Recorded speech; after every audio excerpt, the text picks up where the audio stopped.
नमो भगवते वासुदेवाय।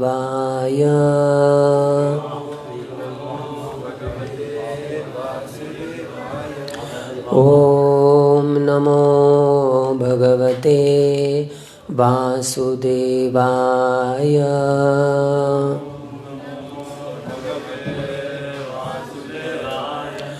नारायणं नमस्कृत्य नरं चैव नरोत्तमं देवीं सरस्वतीं व्यासं ततो जयमुदीरयेत्। नष्टप्रायेषु भद्रेषु नित्यं भागवत सेवया भगवत्युत्तमश्लोके भक्तिर्भवति नैष्ठिकी। कृष्णाय वासुदेवाय देवकी नंदनाय च नंदगोपकुमाराय गोविंदाय नमो नमः।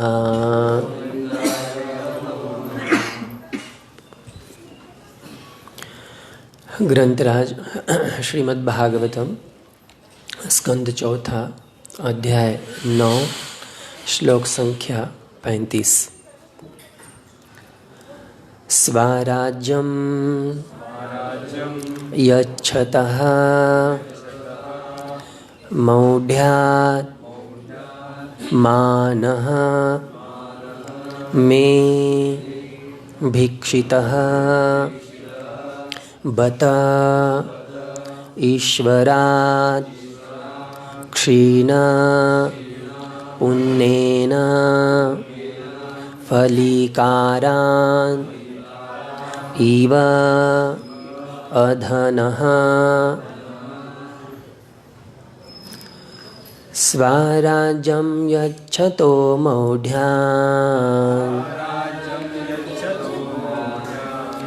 मानो मे भिक्षितो बत ईश्वरात् क्षीणपुण्येन फलीकारानिवाधनः।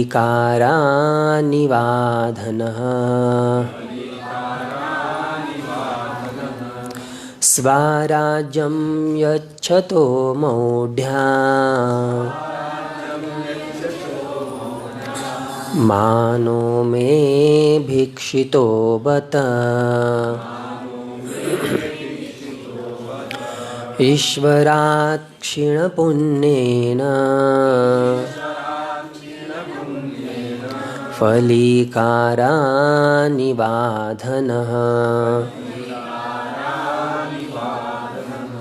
स्वराज्यं यच्छतो मौढ्यान् मानो मे भिक्षितो बत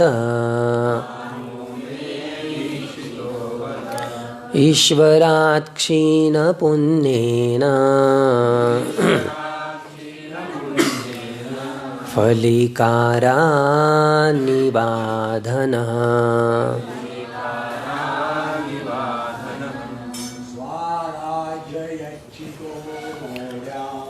स्वराज्यं यच्छतो मौढ्यान् मानो मे भिक्षितो बत ईश्वरात् क्षीणपुण्येन फलीकारानिवाधनः।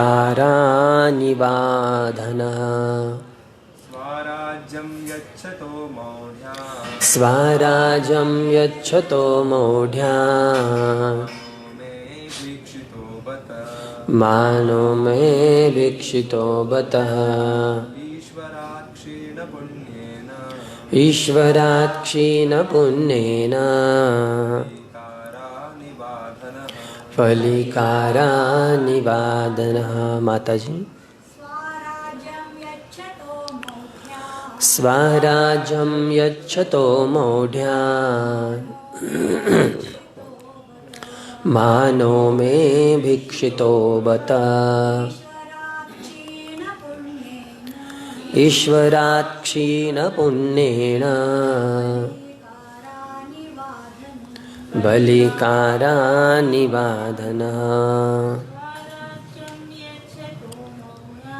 स्वराज्यं यच्छतो मौढ्यान्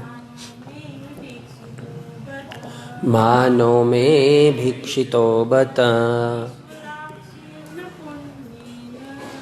ईश्वरात् क्षीणपुण्येन फलिकारानिवाधनः स्वराज्यम उनकी भक्ति यच्छतः भगवान से जो देने के लिए इच्छुक थे, मौढ़्यात् मूर्खता से, मानः संपन्नता में मेरे द्वारा, भिक्षितः याचित, बत ओह ईश्वरात् महान सम्राट से, क्षीण घटा हुआ, पुण्येन जिसके पवित्र कर्म, फलिकारान चावल के टूटन अर्थात कना, इव सदृश अधनः निर्धन मनुष्य। अनुवाद एवं तात्पर्य श्रील प्रभुपाद जी के द्वारा अनुवाद।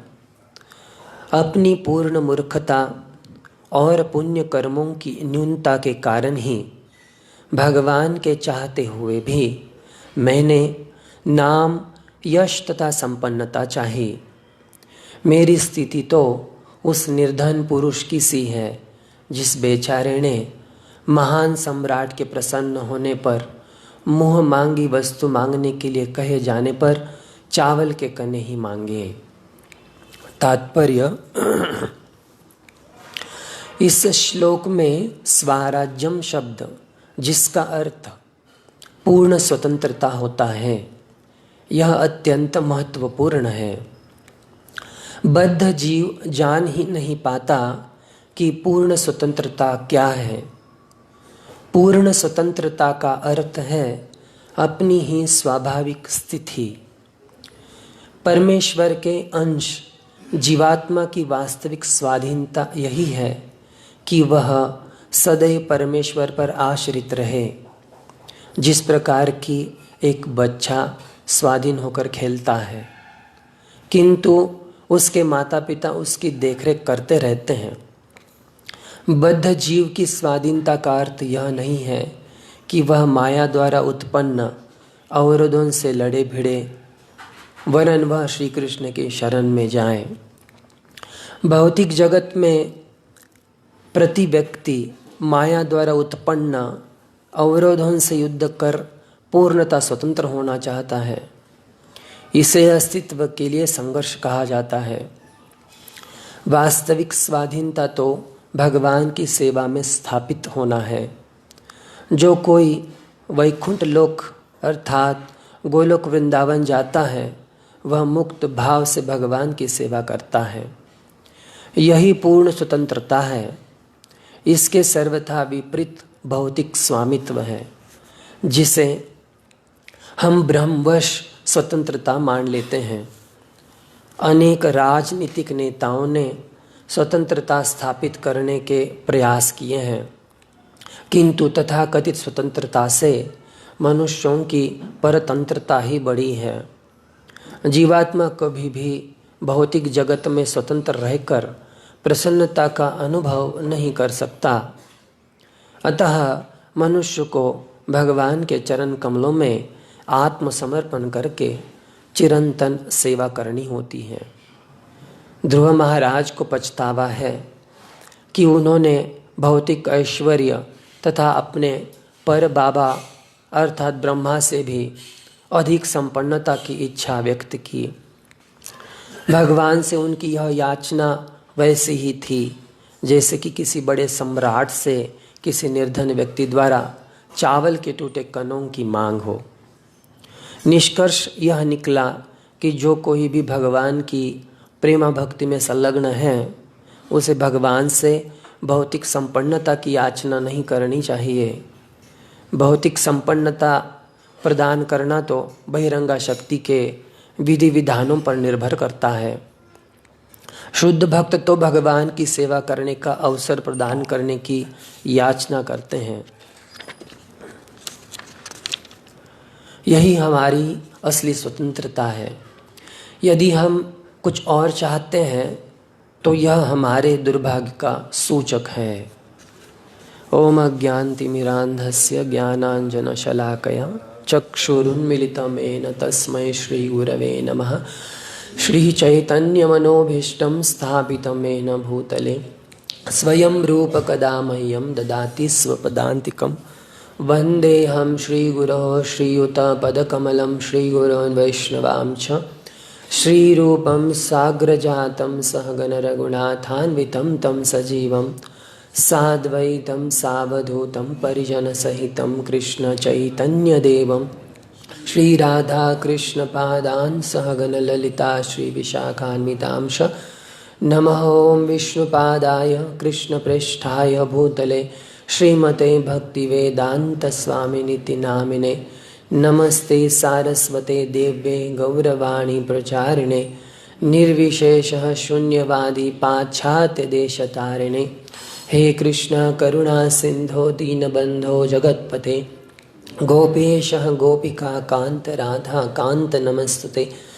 तप्त कांचन गौरांगी राधे वृंदावनेश्वरी ऋषभानुसुते देवी प्रणमामि हरिप्रिये। वाञ्छाकल्पतरुभ्यश्च कृपा सिन्धुभ्य एव च पतितानां पावनेभ्यो वैष्णवेभ्यो नमो नमः। जय श्री कृष्ण चैतन्य प्रभु नित्यानंद श्री अद्वैत गदाधर श्रीवासादि गौर भक्तवृंद। हरे कृष्णा कृष्णा कृष्णा हरे हरे, हरे राम राम राम हरे हरे। हरे कृष्णा। इस तात्पर्य का निष्कर्ष जो है इसे हम पुनः दोहराना चाहेंगे। तो प्रभुपाद जी लिखते हैं कि जो कोई भी भगवान की प्रेम भक्ति में संलग्न है उसे भगवान से भौतिक संपन्नता की याचना नहीं करनी चाहिए। भौतिक संपन्नता प्रदान करना जो है वह बहिरंगा शक्ति के विधि विधानों पर निर्भर करता है। शुद्ध भक्त तो भगवान की सेवा करने का अवसर प्रदान करने की याचना करते हैं। यही हमारी असली वास्तविक स्वतंत्रता है। यदि हम कुछ और चाहते हैं तो यह हमारे दुर्भाग्य का सूचक है। हरे कृष्णा। तो यहाँ पर स्वतंत्रता जीवों की इस विषय पर चर्चा हो रही है और सेवाओं के संबंध में भी यहाँ पर चर्चा हो रही है। तो वास्तविक जो जीवों की स्वतंत्रता है वे स्वतंत्रता भगवान की सेवा करने के लिए हमें प्राप्त हुई है, परंतु हम उस स्वतंत्रता का दुरुपयोग करते हैं। उस स्वतंत्रता का उपयोग हम अपनी इंद्रिय तृप्ति के लिए करते हैं या फिर इस भौतिक प्रकृति के प्रति स्वामित्व उत्पन्न करने के लिए हम उस स्वतंत्रता का दुरुपयोग करते हैं। जब तक हम इस स्वामित्व का त्याग नहीं करते या दूसरे शब्दों में कहा जाए तो हम अपने अभिमान अहंकार का त्याग नहीं करते, तब तक हम भगवत प्राप्ति नहीं कर सकते या हम साक्षात्कार नहीं कर सकते या सेवा नहीं कर सकते, भक्ति नहीं कर सकते। इसलिए स्वामित्व के भाव को त्यागना अत्यंत आवश्यक है। जब तक हम इस अभिमान अहंकार का मुकुट लेकर घूमते रहेंगे तब तक यह संभव नहीं है कि हम भगवान की शरण ग्रहण कर सकें, भगवान की सेवा प्राप्त हो सके। इसीलिए सबसे पहले हमें अपने अभिमान को त्यागना है। अब ये अभिमान, यह जो अहंकार का जो मुकुट है, ये आता कहाँ से है? ये हमारे कर्म ही है। सो हमारे विगत जन्मों के कर्म हैं जो हमें पता नहीं है, जानते नहीं हैं कि हमने ऐसे कौन कौन से कर्म किए हैं, कौन कौन से कर्मों को लेकर हम आए हैं, पर किए ज़रूर हैं, जिस कारण हमारे यह स्वभाव फलाना फलाना प्रकार का हर एक जीव का स्वभाव बन चुका है। तो ये जो कर्म है, इन सारे कर्मों का काटने का जो उपाय है वह एक ही उपाय है, वह है सेवा, भजन करना, भगवान का भक्ति करना। भगवान का भजन, भक्ति, भगवान की भक्ति में सेवा करने से ही ये कर्म कट जाते हैं। इसीलिए निष्कर्ष प्रभुपाद जी सेवा कह रहे हैं कि सेवा ये जीवों का अधिकार है कर्म काटने का। सेवा के अलावा जीवों के पास दूसरी चीज़ कोई है ही नहीं है। सेवा से ही वो भगवान को प्रसन्न कर सकते हैं। सेवा नहीं है तो उसके जीवन में क्या रह जाता है? दूसरी कुछ चीज़ है करने के लिए, कुछ है नहीं है, सेवा ही है। और उसका वास्तविक धर्म है सेवा। तो इसीलिए हम देखते हैं, भक्त समाज में भी हम देखते हैं कि कितने सारे ऐसे भक्त हैं जिन्होंने सेवाओं के महत्व को जान लिया है। उन्हें साक्षात्कार भी हुआ है कि सेवा इतनी महत्वपूर्ण है। कई सारे भक्त हैं जिनके घरों में बर्तन धोने के लिए, कपड़े धोने के लिए अन्य लोग हैं, नौकर चाकर हैं, पर वो जो लोग हैं यहाँ पर आकर बर्तन धोते हैं, कपड़े धोते हैं, हाँ, भगवान के जो वस्त्र हैं वो धोते हैं। सही है ना? पर घर में उनके बर्तन धोने के लिए, कपड़ा धोने के लिए, अन्य सारी सेवाएं, कामकाज करने के लिए बहुत सारे उन्होंने नौकर चाकर रखे हुए हैं। पर यहाँ पर आकर वो झाड़ू मारते हैं, पोछा मारते हैं, कपड़े धोते हैं, बर्तन साफ करते हैं, बैकअप करते हैं। क्यों करते हैं? क्योंकि कुछ तो मिल रहा है और उसकी गणना नहीं कर सकते। इसीलिए इतने बड़े व्यक्ति भी यहाँ पर आकर बर्तन धो रहे हैं। ये सेवा की विशेषता है। क्यों? ये सेवा ही है उसके कर्म को काट देती है। देखिए, उनके अभिमान को नम्र बना रही है सेवा। तो सेवा ही है जो सारे कर्मों को काट कर हमारे हृदय को शुद्ध बनाती है, और तब हमें भगवान की प्राप्ति हो सकती है।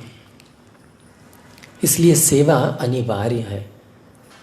तो इसीलिए हमें जो स्वामित्व का जो भाव है, हर एक वस्तु पर, हर एक चीज़ पर हम स्वामित्व का भाव जताते हैं, तो उसे हमें त्यागने के लिए प्रयास करना चाहिए। इतना आसान नहीं है, पर हमें प्रयास करना चाहिए। तो कैसे प्रयास करें? तो ऐसे श्रीमद् भागवत की कक्षाओं में उपस्थित रहें, भक्तों के संग में रहें, सेवाओं में एक साथ भक्तों के संग में मिलकर सेवाएं करें। तो यही उपाय है। तो हम प्रतिदिन सेवाएं करते हैं, भक्त मंदिर में करते हैं, अपने अपने घरों में करते हैं। घरों में विग्रह होते हैं, गौरनिताय होते हैं, राधा गोकुलान राधा कृष्ण होते हैं, गौरनिताय होते हैं। तो सेवा करते हैं, नए नए वस्त्र पहनाते हैं, श्रृंगार करते हैं, अभिषेक करते हैं, अलग अलग अनेक प्रकार के व्यंजन बनाते हैं, भगवान को भोग लगाते हैं। ये सारी सेवाएं करते हैं। इनसे क्या लाभ होता है? कर्म कट जाते हैं। इसलिए सेवा करनी होती है। भगवान को कोई आवश्यकता नहीं है हमसे कुछ करवा लेने के लिए, तो उनको कुछ कमी नहीं है। गोलोक वृंदावन में बहुत सारे सेविकाएं हैं, सेवक हैं, उनकी सेवा करते हैं। वैसे उनको कोई आवश्यकता नहीं है, पर वे सेवा प्रदान हमें करते हैं, या सेवा देने के लिए वे स्वयं आते हैं यहाँ पर। क्यों आते हैं? ताकि हम अपने कर्मों को काट सकें, अपने हृदय को शुद्ध बना सकें और उनके धाम की प्राप्ति कर सकें। तो यह उद्देश्य है, इसलिए भगवान स्वयं आते हैं। इसलिए सेवा अनिवार्य है।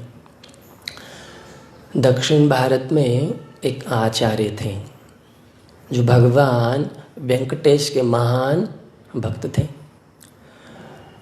उन्होंने चाहा कि वेंकटेश भगवान के लिए एक सरोवर बनाए, तो वे स्वर्ण सरोवर बना रहे थे और उसकी वो खुदवाई कर रहे थे। और उनकी पत्नी थी जो गर्भवती थी, और फिर उन्होंने उनसे कहा कि जो भी मिट्टी मैं तुम्हें दूंगा तो वो अपने सिर पर ढोकर थोड़ी दूरी पर जाकर फेंक कर आए। फिर ऐसे चलता रहा कि वे खुदाई कर रहे थे, जो भी मिट्टी या जो भी मल जो भी चीज़ें निकल रही थी वो भर भर के दे रहे थे। वो माता जी जो है वो फेंक कर आ रही थी। पहले पहले तो आने के लिए बहुत देर हो जाती थी, पर थोड़ी देर के बाद ऐसे हुआ कि वे माता जी बहुत जल्दी आने लगी। तो फिर उन आचार्यों ने उनको कहा कि तुम बहुत जल्दी आ रही हो, क्या कारण है? मिट्टी तो फेंकने का जो स्थान है वो बहुत दूर है, पर तुम बहुत जल्दी आ रही हो। तो उस माता जी ने अपने पति से कहा कि मैं जब मिट्टी फेंकने के लिए जाती हूँ तो वहाँ पर एक छोटा सा बालक है, बहुत सुंदर बालक है। वो मुझसे वो जो मिट्टी की जो बुट्टी है वो छीन लेता है और वो जो मीठे शब्दों में कहता है कि नहीं नहीं, आप तो गर्भवती हैं, आपको इतनी सेवा करनी ठीक नहीं है, मैं आपको मदद करूँगा। तो आप क्या कीजिए, आधे रास्ते तक लाकर दे दीजिए, मैं यहाँ से फिर वहाँ पर मिट्टी फेंक दूँगा। तो फिर ऐसे जब उन माता जी ने कहा तो फिर उन आचार्य ने कहा अच्छा, तो मैं उस बालक को मिलना चाहता हूँ, कहाँ पर है वो बालक? तो फिर वो उस बालक को मिलने के लिए गए। तो वे जान गए कि ये साक्षात कौन है? भगवान श्री कृष्ण है, वेंकटेश हैं। जब उन्होंने देखा कि भगवान स्वयं आकर इस तरह से हरकत कर रहे हैं, इस तरह से व्यवहार कर रहे हैं, तो न आओ न ताओ देखी और फिर भगवान को खरी खोटी सुनाने लगे। भगवान को कहने लगे कि आपकी इतनी हिम्मत। भक्त ऐसे बात करते हैं भगवान से, क्यों? प्रेम के कारण। तो कहने लगे आपकी इतनी हिम्मत, केवल हमारे पास दूसरा है क्या? एक ही तो चीज़ है सेवा, एक ही तो हमारा अधिकार है सेवा, जो वे भी आप छीनना चाहते हैं। वे भी यहाँ पर आकर हम छीन रहे हैं हमारे सेवा का अधिकार। अगर ये सेवा का अधिकार आप हमसे छीन लेंगे तो फिर हमारे पास और कुछ क्या रह जाएगा? तो इस तरह से वो भगवान को डांटने लगे। तो देखिए सेवा का महत्व कितना है। तो इसीलिए जो भक्त होते हैं वो भगवान की सेवा, चाहे जितनी भी कठिनाइयाँ हो, शारीरिक हो, मानसिक हो, जो भी कठिनाइयाँ हो, भगवान की सेवा नहीं छोड़ते, सत्संग नहीं छोड़ते हैं, अपनी तपस्या नहीं छोड़ते हैं, भक्ति नहीं छोड़ते हैं। पर अलग अलग श्रेणियों के भक्त होते हैं, अलग अलग सत्संगी होते हैं। एक सत्संगी इस तरह से होते हैं जैसे पानी पर खींची हुई लकीर हो। एक प्रकार के सत्संगी ऐसे होते हैं जो मिट्टी पर खींची हुई लकीर हो, और एक प्रकार के सत्संगी ऐसे होते हैं जो पत्थर पर खींची हुई लकीर हो। पता है, पानी पर खींची हुई लकीर ज़्यादा समय तो टिकती नहीं है, जैसे खींची फिर से वो दिखेगी नहीं आपको लकीर। तो इसी तरह से कुछ संगी होते हैं, यहाँ पर आते तो यहाँ के हो जाते हैं, बाहर चले जाते तो बाहर के हो जाते हैं। जैसे वो कहावत है, कहते हैं ना, गंगा गया क्या गंगादास, जमुना गए जमुनादास बन गए, और कुछ और बन गए। तो इस तरह से कुछ लोग सत्संगी होते हैं। कुछ लोग होते हैं यहाँ पर आते हैं, सेवा करते हैं, बाहर भी चले जाते हैं, फिर वहाँ पर भी थोड़ा प्रभाव रहता है, नहीं ऐसे करना है। फिर महीने में अगर 2 बार सत्संग छूट गया तो फिर वो वहाँ के हो जाते हैं। हाँ, महीने में आ रहे हैं बिना चुके तो ठीक है, यहाँ के रह जाते हैं। लेकिन एक आध बार 2 सत्संग 2 रविवार नहीं आए, कोरोना में बहुत लोग नहीं आए, तो वो वहाँ के हो जाते हैं। तो ऐसे, और कुछ लोग होते हैं जैसे पत्थर पर लकीर हो, जैसे मिट्टी की लकीर भी थोड़ी देर तक रहती, पर हवा भी वहाँ आने के बाद वो भी चली जाती, फिर पत्थर की जो लकीर होती है वो नहीं मिटती है।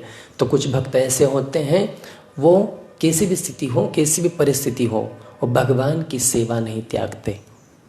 कोई भी हालात हो, भक्तों में भी कुछ संघर्ष हो, कुछ भी हो, पर वो सेवाओं को नहीं त्यागते हैं। तो इसी तरह से हमें ऐसे बनना है। देखिए, जो भी परमहंस हैं, जो भी सन्यासी आज वर्तमान स्थिति में हैं, उनकी स्थिति या उनके जो भी उस स्थिति पर पहुंचने का कारण देखिए कि उन्होंने बहुत सेवाएं की हैं। सेवाओं से भगवान का हृदय उन्होंने जीत लिया है। तो सेवा एक ही माध्यम है जो हमारे कर्मों को काटती है, हृदय को शुद्ध बनाती है। इसलिए इसे कहा गया कि भजन का अंग है, भक्ति का एक अंग है सेवा। इसलिए हम भगवान की सेवा अच्छी तरह से करनी है, अच्छे अच्छे 56 भोग खिलाना है। पर लोग आक्षेप करते हैं कि आप इतना पैसा खर्च करते हैं, इतनी लक्ष्मी धन खर्च करते हैं, भगवान को इतने भोग की आवश्यकता क्या है? भगवान तो भावग्राही जनार्दन है, भाव के भूखे हैं, ये 56 भोग आप गरीबों को खिलाओ।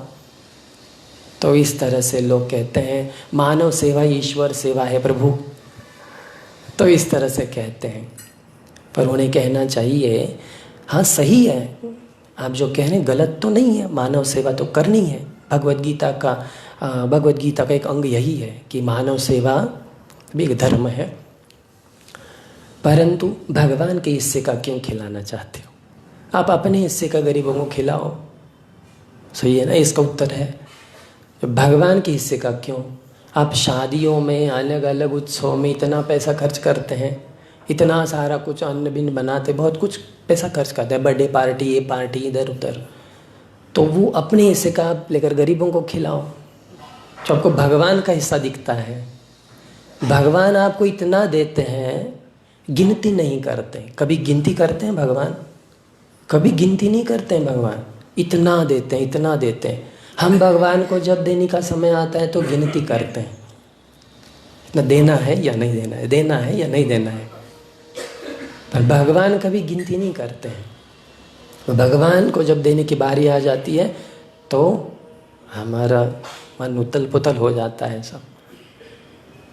तो ये सारी जो चीज़ें हैं, ये हमें प्रयास करना चाहिए कि भगवान की वास्तविक स्थिति को समझने के लिए, और फिर उनके प्रति सेवाओं को समर्पित करना है, स्वयं को समर्पित करना है।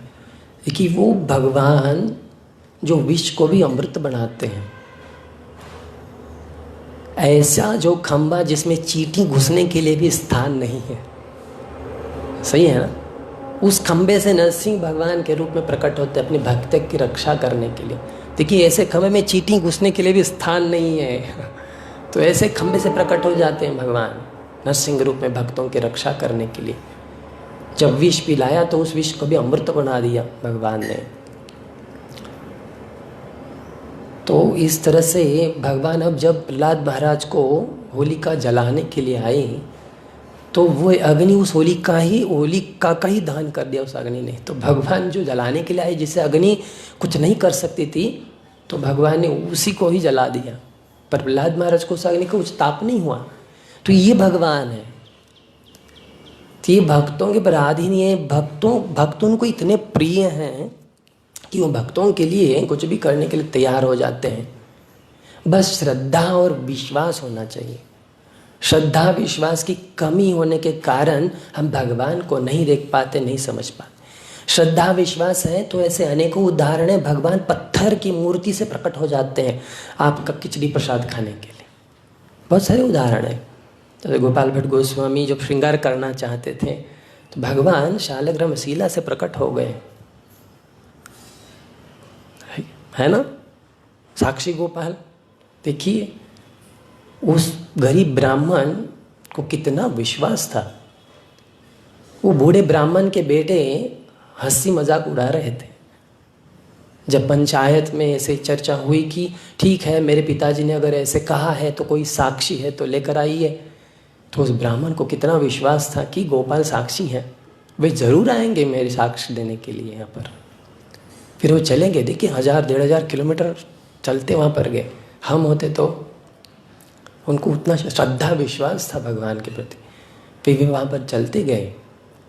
फिर भगवान उनके साथ आए साक्ष्य देने के लिए। ये भगवान है, ये श्रद्धा विश्वास। तो श्रद्धा पर विश्वास है तो ही सारी चीज़ें हो सकती हैं, सेवा हो सकती है अच्छे से, सारी चीज़ें। तो इसीलिए हमें सेवा बहुत अनिवार्य है भक्ति में प्रगति करने के लिए। सेवा कोई दिखावा नहीं, किसी के दिखाने के लिए नहीं करना है कि मैं इतनी सेवा कर रहा हूँ, इतना करता हूँ और कोई नहीं करते हैं। देखिए, आप सेवा करेंगे तो आपके ही कर्म कटेंगे ना। सेवा इतनी करनी चाहिए, आचार्य कुछ आचार्य कहते हैं कि हमें समय नहीं मिलना चाहिए सोने के लिए, आराम करने के लिए समय नहीं मिलना चाहिए। तो इतनी सेवा होनी चाहिए, सेवा करनी चाहिए, क्योंकि सेवा से हृदय शुद्ध होता है। तो इसलिए सेवा अनिवार्य है। और श्रद्धा विश्वास की जब बारी आती है तो एक कथा है, लोक कथा। जैसे एक व्यक्ति था, बहुत ही मोटा था, बहुत खाया करता था, बहुत खाता था। घर वाले परेशान थे, क्यों? बस खाता ही था, कुछ करता नहीं था। कुछ करता और खाता तो ठीक है, पर कुछ करता नहीं था, बस खाता था, तो परेशान हो जाते। एक आयु है तब तक खाता है तो ठीक है, पर एक आयु निकल जाने के बाद फिर भी खाता ही है, करता कुछ नहीं है, तो बहुत समस्या हो जाती है। तो फिर क्या हुआ, एक समय उनके गांव में कुछ एक भोज का आयोजन था किसी घर में, तो वहाँ पर वो खाने के लिए चला गया। तो पंक्ति में बैठ गया, मोटा व्यक्ति, 2-3 लोगों की जगह लगती थी उससे बैठने के लिए। तो फिर बैठ गया और फिर खाने लगा, पूरियाँ खाने लगा। 1 2 3 4 10 12 पूरी खा लिया। फिर बाजू में पंक्ति में बैठे वाले व्यक्ति ने कहा, अरे भाई बीच बीच में थोड़ा पानी पिया करो। हाँ, ऐसे कहा। तो उस मोटे व्यक्ति ने कहा, अभी बीच का समय आया ही नहीं, तो बीच बीच में पानी के पिया करो। आप कह रहे पर वो बीच आया ही नहीं। तो इतनी पूरियाँ वो खा रहा था और कह रहा था, दाने दाने पे लिखा है खाने वाले का नाम।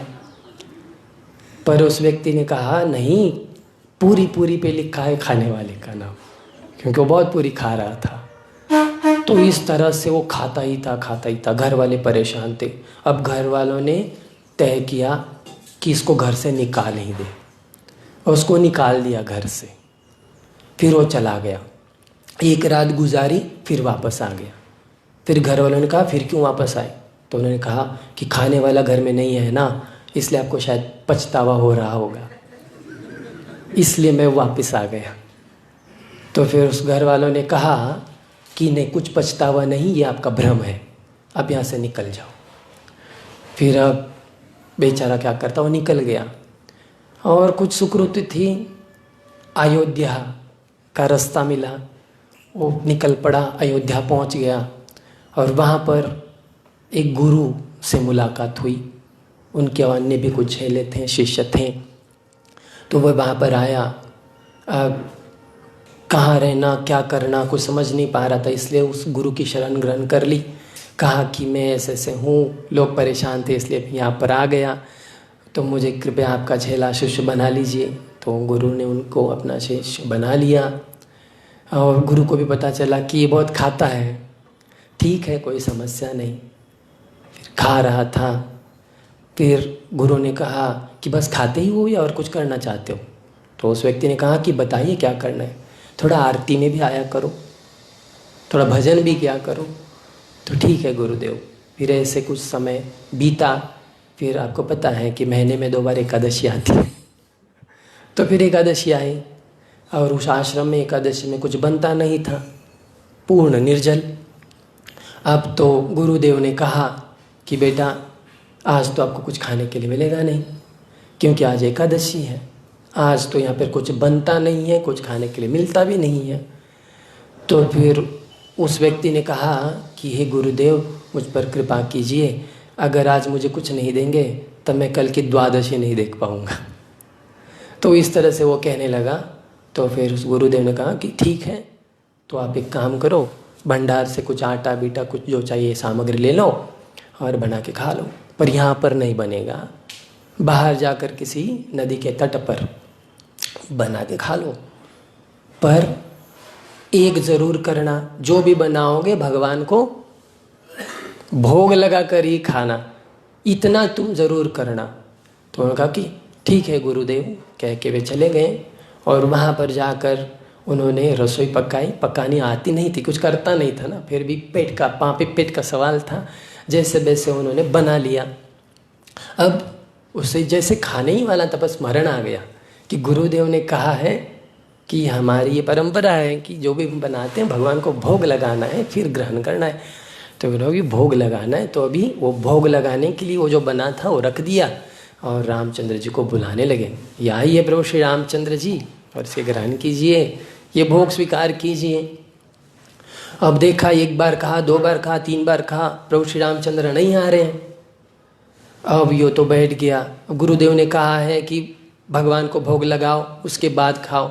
अब भगवान को मैं भोग लगा रहा हूँ तो भगवान आ ही नहीं रही है, खा ही नहीं रहे हैं, तो मैं कैसे खा सकता हूँ। तो इतने हृदयपूर्वक वो भगवान को बुला रहा था कि मेरे गुरुदेव ने कहा है कि आपको भोग लगा कर खाएं, कृपया भोग स्वीकार करें, मुझे बहुत भूख लगी है, इतनी परीक्षा मत लीजिए। इस तरह से वे आँखों से आंसू बहाते हुए भगवान को प्रार्थना कर रहा था। और वहाँ पर प्रभु श्री रामचंद्र आए और उस भोग को ग्रहण किया। देखिए, वैष्णव क्रिया मुद्रा भी ज्ञान हो जाए, किसी को पहचान नहीं सकते। लोग कह रहे थे कि कोई काम का नहीं है, पर यही बड़ा काम का निकला, इसे ही भगवान ने दर्शन दिए। इसे किसी को पहचान नहीं सकते, हम पहचान नहीं सकते, इसलिए अपराध कर बैठते हैं। इसलिए हमें सबको वैष्णवों की दृष्टि से देखना है, किसी के प्रति अपराध नहीं करना है। किसकी स्थिति पता नहीं, भगवान किसे आके कब दर्शन देंगे। तो ये श्रद्धा विश्वास होना चाहिए भगवान के प्रति। तो यही सेवा भाव, सेवा करते करते ये सारी चीज़ें हमें आएंगी, हमें सब हृदय शुद्ध होगा, हमारे कर्म कट जाएंगे।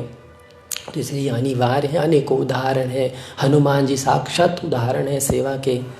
तो कितनी सेवा करते थे, वो तो मनुष्य नहीं थे, मनुष्य समाज के भी नहीं थे, प्रभुपाद जी अपने प्रवचन में कहते हैं, परंतु भगवान की सेवा में सदैव वे तत्पर रहते थे।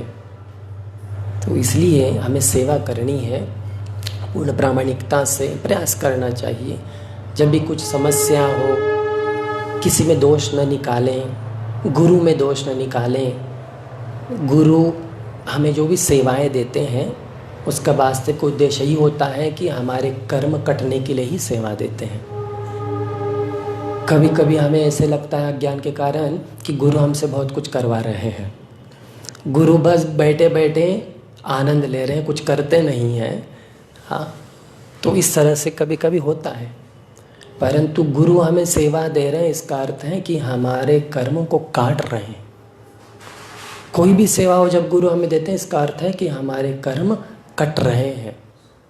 तो इसीलिए हमें सेवा करनी चाहिए। सेवा अर्थात ये भगवान की कृपा है। जिस व्यक्ति को जितनी सेवा मिल रही है उसका अर्थ है भगवान की उतनी उस पर कृपा हो रही है, उसके कर्म कटने के लिए, हृदय शुद्ध होने के लिए। तो इसीलिए यहाँ पर ध्रुव महाराज को पश्चाताप हो रहा है कि अरे ये क्या हुआ, कि मैं ध्रुव महाराज कहते हैं क्या पछतावा हो रहा है, उनके ही शब्दों में हम कहने के लिए प्रयास करेंगे। वे कहते हैं कि मैंने तो भौतिक ऐश्वर्य तथा अपने पर बाबा अर्थात ब्रह्मा से भी अधिक प्रसन्नता की इच्छा व्यक्त की। भगवान से उनकी यह याचना वैसी थी जैसे कि किसी बड़े सम्राट से किसी निर्धन व्यक्ति द्वारा चावल के टूटे कणों की मांग। तो इस तरह से ध्रुव महाराज भौतिक इच्छा लेकर गए कि उनके पास जो इतने सम्राट थे उनकी इच्छा उनके समक्ष कैसे थी, चावल के टूटे कणों के जैसे थी। तो ये पछतावा उन्हें हो रहा है। तो वास्तव में हम विष्णु पुराण में हम सुन रहे थे, पढ़े तो नहीं पर सुन रहे थे ऐसे कि जब हम सुनते हैं कि ध्रुव महाराज ने केवल 6 महीने में भगवान को प्राप्त किया। पर वहाँ पर विष्णु पुराण में ऐसे वर्णन है कि इस जन्म में 6 महीने में उन्होंने भगवान को प्राप्त किया।